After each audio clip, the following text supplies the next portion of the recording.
یہ غلط حرکت کی؟ اس نے اس کے جھکے چہرے پر سختی سے اپنی بے رحم ظالمانہ نظریں جمائے پوچھا، جس پر حارث کو لگا جیسے وہ اسے سخت تیوروں سے گھرتے ہوئے گزشتہ رات کے حوالے سے اس سے باز پرس کر رہا ہو۔ اس نے بے ساختہ اپنی نظریں اٹھا کر شکایتی نگاہ سے انائسہ کی طرف دیکھا اور پھر اسے سپنا روح اکرام کی طرف پھیر لیا۔ وہ سوچ رہا تھا یہ بھی کوئی بھائیوں کو بتانے کی بات تھی، جو اس نے ان کو گزشتہ رات کا حال و احوال سنا کر اس کا امیج ان کے سامنے خراب کر دیا۔ وہ کیا سوچ رہے ہوں گے اس کے بارے میں کہ مرا جا رہا تھا؟ میں محض اسے حاصل کرنے کے لیے اسے ایک دم سے خود سے بے حد نفرت محسوس ہوئی۔ اسے اپنے ہاتھ زہر سے بھی بدتر لگے جو کہ شاید پہلی دفعہ غلطی سے اس کی طرف بڑھے تھے۔ جن ہاتھوں سے اسے چھوا تھا اسے گھن محسوس ہونے لگی۔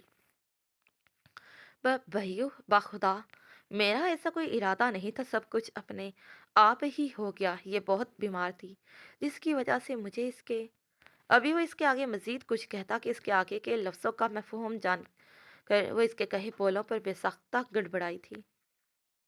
ڈورو، تمہیں کس نے کہا تھا کہ مجھے اکیڈمی کے لیے نہ اٹھانا؟ میں نے بھائیوں سے تمہاری یہی شکایت لگائی۔ بھائیو ذرا پوچھے اس سے یہ جھوٹ کیوں بول رہا ہے؟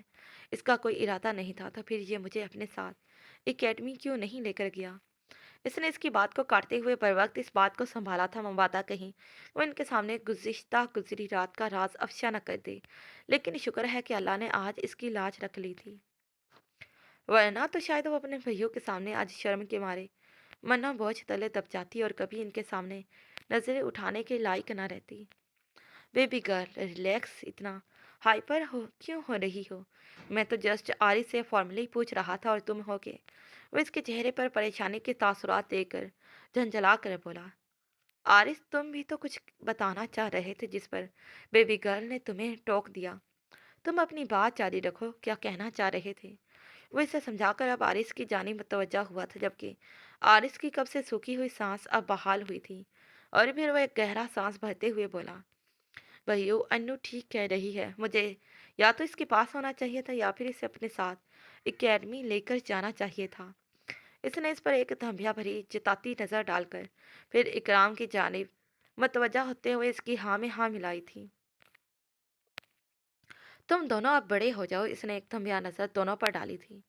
اینی وے میں باہر جا رہا ہوں اور ہو سکتا ہے لیٹ نائٹ آؤں تو موم کو بتا دینا۔ وہ ایک سرسری نظر ان تینوں پر ڈال کر کمرے سے واک آؤٹ کر گیا، جبکہ وہ تینوں بھی اس کے جانے کے بعد وہاں سے اٹھ کر اپنے اپنے کمروں میں چلے گئے تھے۔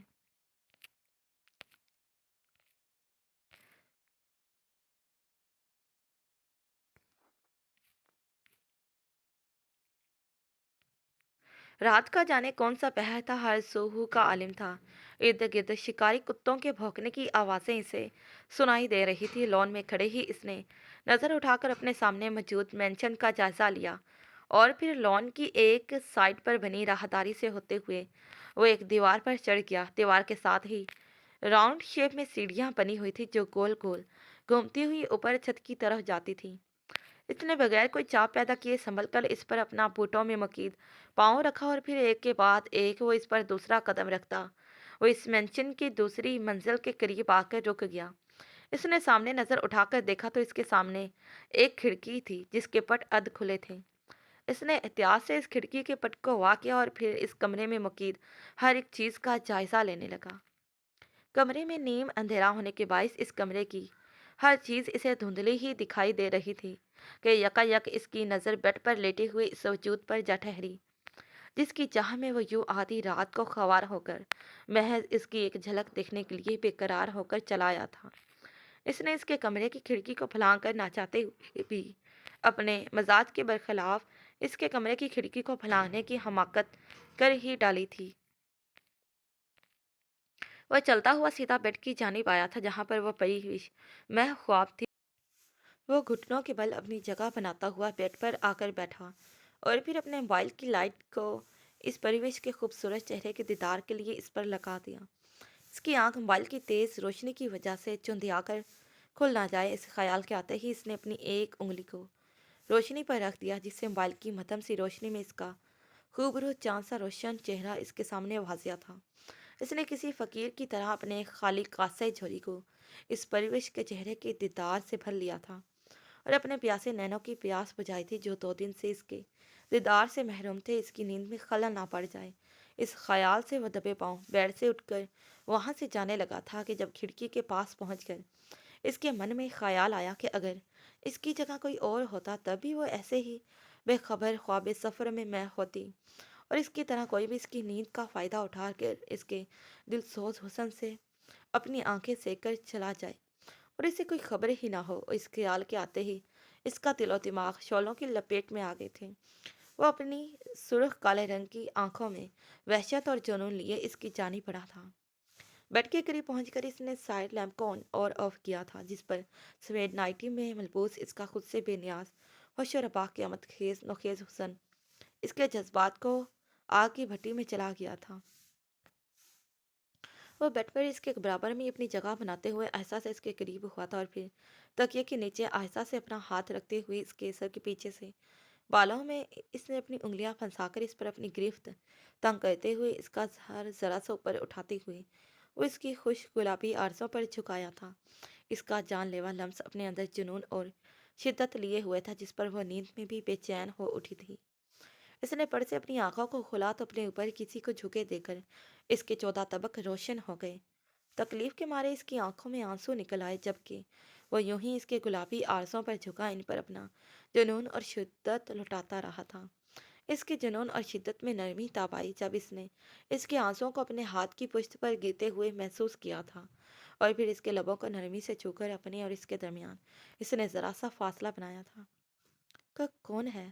اس کے لمس سے اس کو پہچان تو گئی تھی لیکن پھر بھی اس نے اپنے گماں کی تصحیح کے لیے اس سے پوچھ کر تصدیق کرنا چاہی کیونکہ وہ پہلے بھی ستم گھر کا جان لیوا لمس خود پر جھیل چکی تھی اور وہ جانتی تھی ایک واحد وہی شخص تھا جس کا لمس اس کے لیے اپنے اندر جنونیت اور شدت لیے ہوتا تھا، اور بس محض ایک اسی کے لمس کو اس کی نازک جان برداشت کرنے کی اپنے اندر سخت رکھتی تھی کیونکہ اس شخص کا لمس بھلے کتنا ہی شدت بھرا اور جان لیوا ہی کیوں نہ ہو لیکن اس کے باوجود وہ جانتی تھی اس کے وجود پر قابض ہونے والا یہ لمس کسی غیر کا نہیں بلکہ اس کے محرم کا تھا، اس کے شناسہ کا تھا۔ اس نے شرم و خفت سے اس کی جانب غصے سے دیکھا تھا جبکہ مدم سے اندھیرے میں وہ اس کے تاثرات جاننے سے قاصر تھا۔ کیا ہوا؟ ڈر گئی؟ وہ اس کے لبوں پر انگوٹھا رب کرتے ہوئے اس سے کافی بے باکی سے پوچھ رہا تھا۔ اربت خان؟ اپنے حواس میں لوٹتے ہوئے اس نے اٹکتے ہوئے اس کا نام اپنے لبوں سے ادا کیا تھا۔ حکم کرے مسز اربت خان۔ اس کے حسین چہرے کے نینو نقش اسے بہکا رہے تھے جن کو دیکھتے وہ خمار آلود آواز میں آہستگی سے بولا تھا۔ آپ اس وقت میرے روم میں کیوں آئے ہیں؟ وہ اپنی جگہ سے اٹھتی اپنی اور اس کے درمیان فاصلہ قائم کرتے ہوئے پوچھ رہی تھی۔ اس نے ہاتھ بڑھا کر سائڈ لیمپ کو جلا کر اس کی روشنی میں اپنے سامنے موجود اس خوبرو مرد کو دیکھا تھا جو اس نیم اندھیرے میں اسے مدھم سا دکھائی دے رہا تھا۔ روشنی ہوتے ہی ان کے اطراف میں لیمپ کی روشنی بکھر سی گئی تھی جبکہ عنایشہ خانزادہ کے لیے رات کی اس پہر اس کی موجودگی شدید پریشانی کا سبب بنی تھی۔ مرہم رکھنے آیا تھا یہاں پر، وہ سائڈ لیمپ کی روشنی میں اس کے چہرے پر سبز انگلیوں کے سرخ نشانات کو دیکھتے دکھ اور تکلیف سی کی کیفیت سے بولا تھا جبکہ اس کی آنکھوں میں رقم تکلیف کی انتہا کو دیکھتے اس کی آنکھوں سے آنسو موتیوں کی طرح گرنے لگے تھے۔ شاید یہ کم مائگے کا احساس تھا کہ وہ کم سے کم اس کے سامنے ان سرخ نشانات کو شو آف نہیں کروانا چاہتی تھی۔ دل جو پہلے ہی اداس اور دکھی تھا اس کی بات پر اس نے اپنے دل میں درد کی ٹیسیں اٹھتی ہوئی محسوس کی تھی لیکن پھر ذرا توقع کے بعد وہ قدرے سنبھل کر بولی، پلیز مجھے نہ تو تمہاری ضرورت ہے اور نہ ہی تمہارے کسی مرہم کی، پلیز مجھ پر رحم کھائیں اور مجھے میرے حال پر تنہا چھوڑ دیں۔ اس نے اس کے آگے باقاعدہ اپنے ہاتھ باندھے تھے کہ آخر وہ اس کے پیچھا چھوڑ کیوں نہیں دیتا تھا، کیوں اس کے پیچھے پڑ گیا تھا، کیونکہ اس کا خیال تھا کہ وہ اس کے ساتھ ساتھ خود کو بھی مشکل میں ڈال رہا تھا اور وہ نہیں چاہتی تھی کہ وہ اس کی وجہ سے کسی بھی مشکل میں پڑے، اور وہ کیوں اسے مشکل میں نہیں دیکھ سکتی تھی یہ تو ابھی وہ خود بھی نہیں جانتی تھی، بس وہ یہ چاہتی تھی کہ وہ اس کی وجہ سے کسی مصیبت میں نہ پھنس جائے۔ کیوں تنہا چھوڑ دوں تمہیں؟ نکاح کرتے وقت ہمارے درمیان ایسا کوئی ایگریمنٹ نہیں ہوا تھا جو میں آج تمہیں تنہا چھوڑ دوں۔ اس نے اسے بازوں سے تھام کر اپنے سامنے اپنے اور اس کے درمیان گز بھر کے فاصلے کو مٹاتے ہوئے شعلہ بار لہجے میں پوچھا تھا، اور ہمارے درمیان یہ ایگریمنٹ بھی نہیں ہوا تھا کہ آپ مجھے اپنے نکاح میں یوں قید ہی کر لیں؟ وہ غصے سے اس کی لہو چھلکاتی شعلہ بار آنکھوں میں بے خوفی سے دیکھتی دبی آواز میں گرائی تھی۔ اس کا بس نہیں چل رہا تھا کہ وہ اپنے سامنے موجود اس شخص کا سر پھوڑ دے جو نکاح کے بعد سے لے کر اب تک اسے اپنی ذاتی ملکیت سمجھ کر اس پر اپنا قبضہ جمائے بیٹھا تھا۔ اس کے چلانے پر اس کے لب او کی شکل میں حیرانگی سے سکڑے تھے کہ میڈم کو چیخنا چلانا بھی آتا ہے، وہ بھی صرف اس کے سامنے۔ لیکن پھر وہ زیر لب مسکرا دیا تھا کہ چلو کم سے کم وہ دوسروں کی نسبت اس سے ڈرتی تو نہیں تھی۔ اس کے آگے ڈٹ کر اس کی آنکھوں میں آنکھیں ملا کر اس کا ہر وار کا مقابلہ کرتی تھی۔ مورے خانم، تم کیا جانو یہ ابھی جس نکاح کو تم قید کہہ رہی ہو نا، یہ قید نہیں بلکہ تمہارے خان کا تمہارے لیے پیار ہے جسے تم شاید اپنی نادانی میں سمجھ نہیں پا رہی ہو۔ وہ محبت سے چور لہجے میں بولا۔ وہ جو اس کی آنکھوں میں دیکھ رہی تھی، اس کے اس اعتراف پر اس نے فوراً سے اپنی نظروں کا رخ پھیر لیا، کیونکہ اس کی سرخ آنکھوں میں پنپتے جذبات اس کے سچے ہونے کے دلائل تھے۔ خانم، اس کی خاموشی سے رخ پھیر لینے پر اس نے تڑپ کر اس کا چہرہ اپنے چہرے کی روبرو کرتے ہوئے خمار سے چور لہجے میں سے پکارا تھا۔ یہ آنکھیں جو آج میرے جذبات کی نفی کر رہی ہیں، دیکھنا کہ ایک دن یہی آنکھیں میرے سچے جذبات کی گواہی دیں گی۔ انہیں خود پر ناز ہوگا کہ یہ اربد خان کی آنکھوں کا چشم نور بنی۔ اس کی آنکھوں میں اپنے جذبات کی نفی کو دیکھ کر وہ اس کی آنکھوں پر باری باری اپنے لب رکھتے ہوئے محبت سے چور لہجے میں بولا۔ وہ اس کی شیو کی چبن سے ہلکا سا کسمسائی تھی، لیکن اسے دھتکانے کی غلطی اس نے غلطی سے بھی نہیں کی تھی، کیونکہ وہ غصے میں اس کی نازک جان پر بن بادل کے برس جاتا تھا۔ اس نے پھر اس کی گال کو نرمی سے سہلایا۔ اس کے چہرے پر رقم ان نشانوں کو دیکھ کر اس کا جی چاہا کہ وہ بھی جا کر اظہر خانزادہ کا چہرہ تھپڑوں سے لال کر دے اور اس کے چہرے پر اس جیسے انگنت نشانات بنا کر اپنے جلتے دل کو سکون پہنچائے۔ اس نے اپنے لبوں سے اس کے نرم و ملائم گال کو بار بار چھوا اور پھر اس کے گال پر اپنی جیب میں سے آئنٹمنٹ کریم نکالتے ہوئے اس جگہ پر نرمی سے لگا دی۔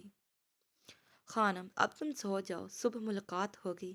اس کی بے داغ روشن پیشانی پر وہ اپنا آخری بوسہ چھوڑ کر اٹھ کھڑا ہوا، جبکہ اسے ہکا بکا چھوڑ کر وہ اس کی جانب ایک دلکش مسکراہٹ اچھال کر جس راستے سے آیا تھا اسی راستے سے واپس چلا گیا، اور پیچھے وہ حیرانگی سے اس کی اسی جگہ کو تکتی رہ گئی جہاں سے وہ اس کے روم میں داخل ہوا تھا۔ جاری ہے۔ تو پیاری ریڈرز، یہ رہی آج کی ایپیسوڈ اچھی لگی ہو تو ویڈیو کو لائک اور چینل کو ضرور سبسکرائب کر دیں۔ پھر ملتے ہیں اسی ناول کے نیکسٹ پارٹ پر، تب تک کے لیے پیارے ریڈرز، اللہ حافظ، bye bye and take care. Thanks for watching this video.